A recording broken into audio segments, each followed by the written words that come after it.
What's better than one Millennium Falcon Microfighter? Two Millennium Falcon Microfighters. Ooh, neat trick. Do it again. Okay, here goes. Three Millennium Falcon Microfighters. Oh man, that didn't work at all. Hello all, I'm Josh, this is Josh Builds Stuff, and today we're talking Millennium Falcons, but not, no, you didn't think we were going to talk about this old piece of junk, right? No, we're talking about one of these little fellas, this guy. We're talking about this Millennium Falcon Microfighter again, because there have been several released in the past, but this is the one that was released in 2021. This set just came out in January 2021, contains 101 pieces and costs 10 bucks here in the US. The first question that must be asked, would you rather have one of these big old things or 80 of these little versions? I can't answer that question for you. Personally, I'll take both. And speaking of both, no, you're not seeing double. I am holding two Millennium Falcon Microfighters here, one from 2021, one from 2014. So, how much of a difference does 7 years make, and is one worth buying if you already have the other? We'll get into all this nitty-gritty details and whatnot right after the build. Look at this thing. It's ridiculous. This Microfighter is literally smaller than the satellite dish of this UCS set. The build for this set was pretty straightforward. You take a bunch of light bluish gray pieces, stick Han Solo on top of it along with a couple of stud shooters. You got yourself a Millennium Falcon Microfighter. Any of y'all notice anything peculiar about that build? Because to prove just how similar these two Microfighters are, well, that was a time lapse of the 2014 version, and if you did catch that, man, you must have some really fast eyes. Here's the 2021 build, and again, yeah, they're similar. Bunch of light bluish gray bricks, stick a Han Solo on top. Hey, if you're coming here looking for some sign or signal or permission that you can go to a store and spend $10 on a little Lego Millennium Falcon Microfighter, here's your sign. Also, if most of your in-laws are outlaws, you might be a redneck. Remember that redneck comedy tour thing from the mid-2000s? That was a lawless time.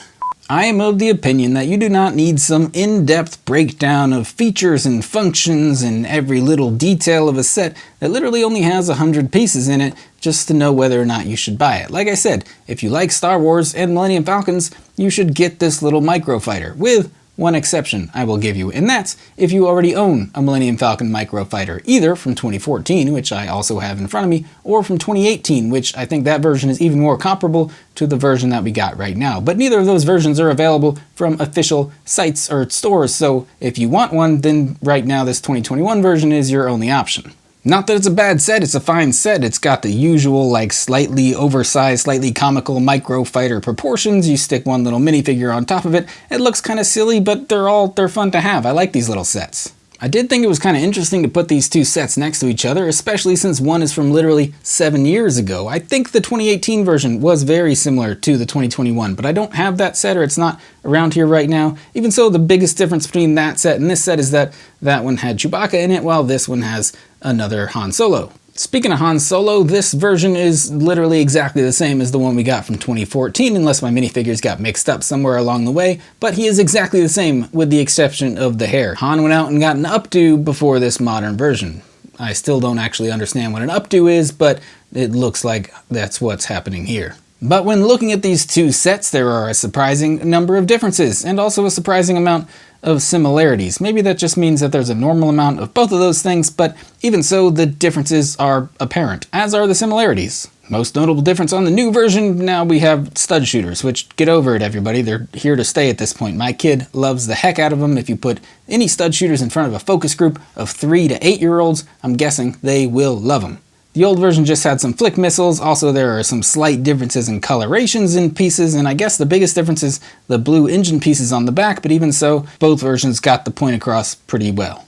So overall, it's a Microfighter. What you see is what you get. They're fun little sets. I'd say go buy them. Kids like them a lot. They're cheap for adults. What's not to love? I'm more excited for the 2-pack of Microfighters that are coming out later this year, the little Tauntaun and little AT-AT. I really like when creatures are made into Microfighters, like the little Tauntaun in this case. He looks cool, so I'm looking forward to getting those. Also, if you like Microfighters, go check out Ben's Brick Designs. He streams and he does YouTube videos and he makes a lot of cool custom Lego Microfighters. And honestly, they look as good as official Lego sets, and he has made a bunch of ships that Lego has yet to make, so go check him out. And if you're looking for some signal on whether or not you should leave a comment down below telling me what you think about this little microfighter, well, here's your sign. Also, if you spend 40 hours a week in a Walmart and you don't work there, you might be a redneck.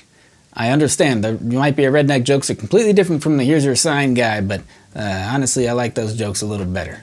Anyway, like, subscribe, and all that. Thanks so much for watching. I'll see you next time.